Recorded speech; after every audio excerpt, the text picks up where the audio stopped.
Hello everyone, एक बार फिर से बहुत बहुत स्वागत है आप सभी का आपके अपने यूट्यूब चैनल द होप में। तो देखिए, हम लोग चंद राजवंश पढ़ रहे थे, जिसमें कि हमने इनके संस्थापक सोमनाथ और इनके कुछ शासक जो कि सोमनाथ के बाद हुए थे उनके बारे में हमने पढ़ लिया था।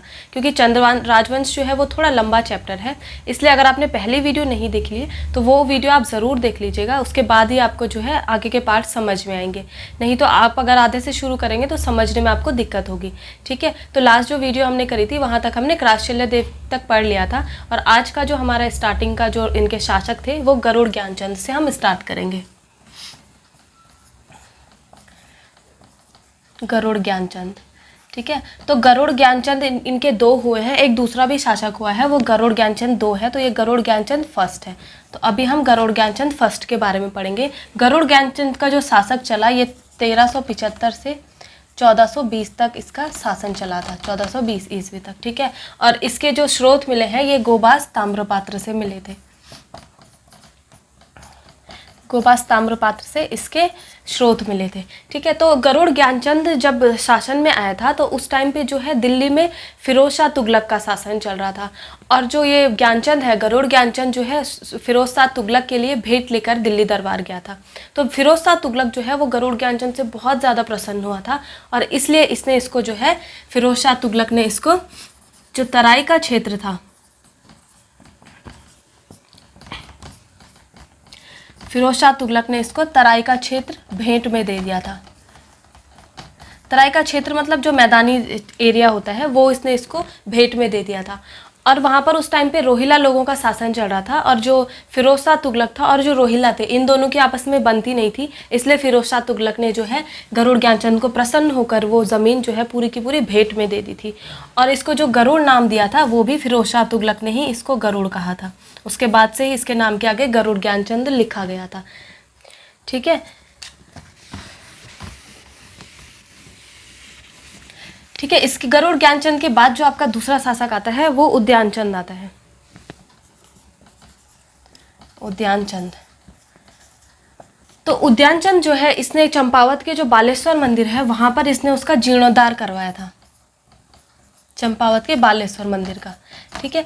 और उद्यानचंद के बारे में ये भी कहा जाता है कि उद्यानचंद जो है इसने नेपाल में जाकर वहाँ की जो राजधानी थी उसको जीता था, यानी कि वहाँ पर युद्ध करके उसको वहाँ पर इसने विजय प्राप्त करी थी, ठीक है। तो ये भी चीज़ आपको इसके बारे में ध्यान रखनी है। नेपाल की राजधानी इसने जीती थी। इसके बाद जो इनका शासक आता है विक्रमचंद आता है। और विक्रमचंद जो है इसका बहुत थोड़ा सा वर्णन मिला है, बहुत ज़्यादा देखिए इन राजाओं के बारे में भी बहुत ज़्यादा विस्तार में वर्णन कहीं पर नहीं मिला है, क्योंकि मैंने शुरू में ही आपको बताया था कि स्रोत की थोड़ी कमी के कारण जो है थोड़ा बहुत जितना भी पार्ट मिला है वही हम लेकर आ सकते हैं। आप कोई भी बुक पढ़ेंगे, कितने भी बुक पढ़ेंगे, वहाँ पर आपको बहुत ज़्यादा विस्तार नहीं मिल पाएगा। उद्यानचंद के बाद जो है विक्रमचंद, तो इसका जो वर्णन मिला है ये चंपावत और बालेश्वर से मिला है, चंपावत और बालेश्वर से, ठीक है। यहाँ से इसके जो है कोई ताम्रपात्र वहाँ पर किसी चीज़ में वर्णन मिल गया होगा तो इसका भी बीच में वर्णन आता है। विक्रमचंद के बाद जो इनका शासक आया है भारती चंद ने यहाँ पर फिर शासन किया था। और भारती चंद जो है आपके एग्जाम के पॉइंट ऑफ व्यू से भी काफ़ी इंपॉर्टेंट है, ठीक है।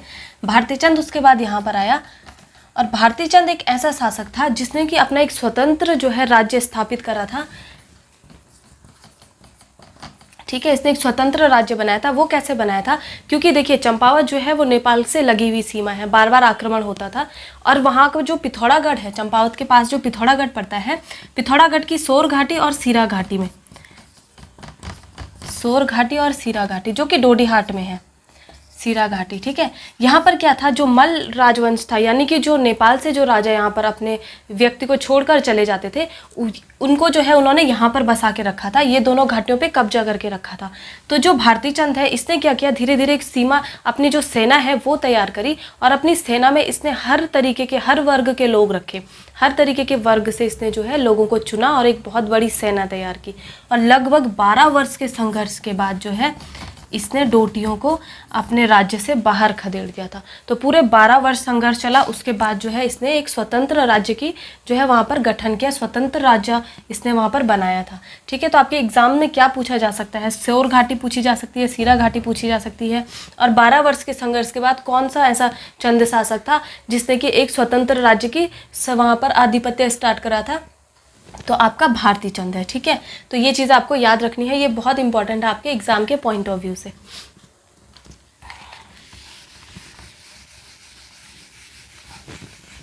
तो भारती चंद के बाद जो इनका शासक हुआ था वो कीर्ति चंद हुआ था। भारती चंद के बाद कीर्ति चंद का यहाँ पर शासक चला था, और कीर्ति चंद जो है ये अपने राज्य का विस्तार करना चाहता था, इसलिए ये विस्तार करते करते जो है अल्मोड़ा और पिथौरागढ़ तक इसने विस्तार कर लिया था। लेकिन कीर्ति चंद के बाद इनका जो काफ़ी प्रतापी राजा हुआ है वो भीष्म चंद हुआ था। और भीष्म चंद की कोई जो है औलाद नहीं थी, इसका कोई वारिस नहीं था, इसलिए इसने बालो कल्याण को गोद ले लिया था, इसको अपना उत्तराधिकारी घोषित कर दिया था। लेकिन भीष्मचंद चाहता था कि वो अपने राज्य का जो है विस्तार करे, लेकिन इनका जो राज्य था वो जो है नेपाल के पास में था, तो वहाँ पर बार बार डोटी लोग अटैक करते रहते थे, जिसकी वजह से क्या है काफ़ी डिस्टर्बेंस होती रहती थी।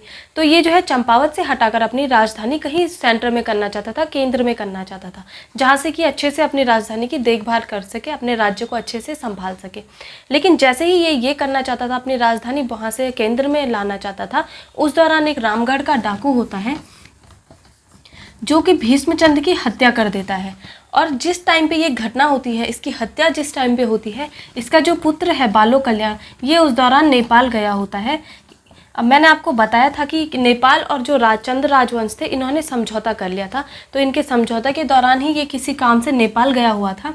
तो जैसे ही इसे इस घटना का पता चलता है कि इसके पिता की हत्या हो गई है, ये तुरंत यहाँ से वापस आता है, बालो कल्याण नेपाल से वापस आता है और रामगढ़ के डाकू पे और इसके साथ ही साथ ये अल्मोड़ा पे जो है आक्रमण कर देता है और विजय प्राप्त करता है। ठीक है, विजय प्राप्त करने के बाद ये तुरंत क्या करता है कि अपनी जो राजधानी चंपावत थी, चंपावत से इसको शिफ्ट करके ये खगमराकोट ये इसको कर देता है। खगमराकोट आधुनिक अभी जो हम अल्मोड़ा कहते हैं, इसको पहले खगमराकोट कहते थे, ये खगमराकोट इसे शिफ्ट कर देता है।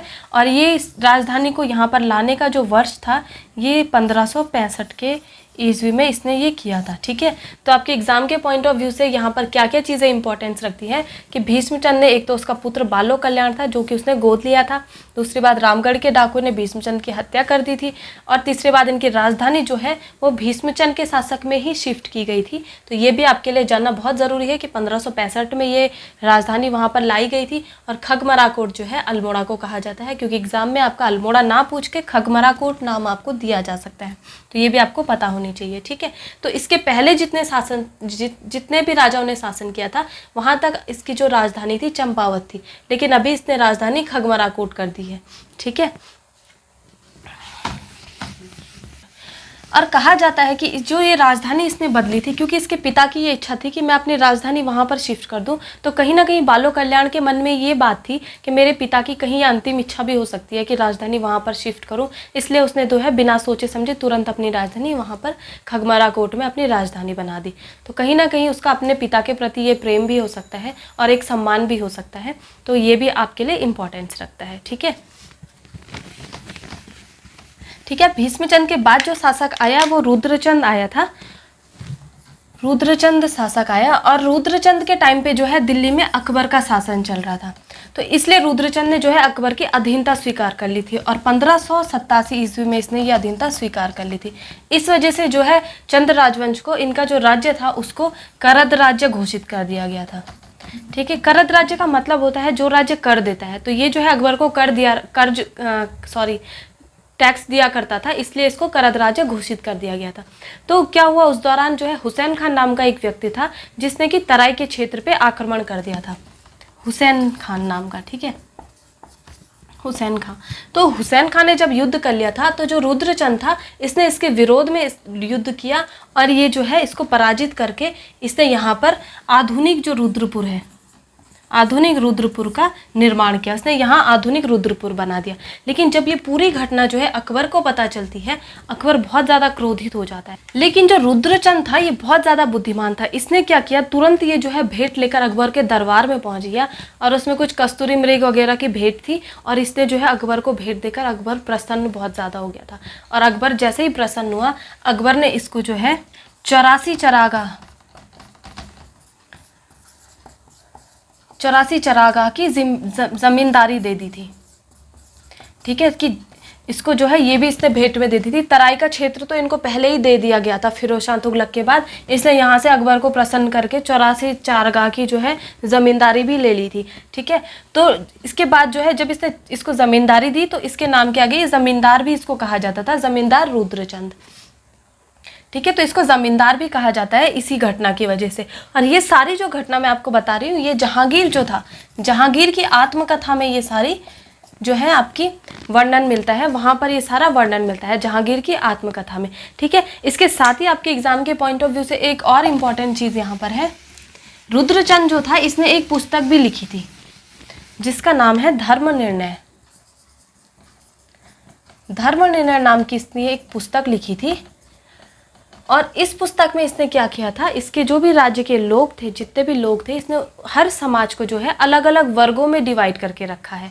जैसे कि ब्राह्मण थे तो उनको भी इसने अलग अलग वर्गों में वहाँ पर डिवाइड करके रखा हुआ है। तो आपके एग्जाम में ये पूछा जा सकता है कि धर्मनिर्णय पुस्तक कौन से शासक की है, आपको पता होना चाहिए रुद्रचंद का है। या फिर जब अकबर का शासक दिल्ली में चल रहा था, अकबर का शासन चल रहा था, उस दौरान चंद्रवंश का कौन सा राजा का राज्य चल रहा था, तो रुद्रचंद का वहाँ पर शासन चल रहा था। ठीक है, तो एग्जाम के पॉइंट ऑफ व्यू से ये काफ़ी इंपॉर्टेंट है, आपको ये चीज़ें याद रखनी है, इसको अच्छे से रिवाइज कर लीजिएगा। कोई भी कन्फ्यूजन होता है मुझे पूछ लीजिएगा। ठीक है, तो आज का जो हमारा चैप्टर है चंद्र राजवंश, हमने रुद्रचंद तक ये कर लिया है। इसके बाद भी थोड़े बहुत जो इंपॉर्टेंट इनके शासक हैं उसका हम अगली वीडियो में कंप्लीट कर लेंगे। थोड़ा शासक लंबे हैं तो आप लोग कंफ्यूज मत करिएगा, बस एक एक बार इनको पढ़ लीजिएगा अच्छे से, आपको अच्छे से समझ में आ जाएंगे। ठीक है, फिर भी कोई कन्फ्यूज़न है तो मुझे कमेंट कर लेना, मैं आंसर कर दूँगी, कोई भी प्रॉब्लम होती है तो। ठीक है, तो मिलते हैं फिर नेक्स्ट वीडियो में। आप इसका रिवाइज कर लीजिएगा तब तक, ताकि आपको आगे की वीडियो समझने में किसी भी प्रकार की कोई दिक्कत ना हो। धन्यवाद।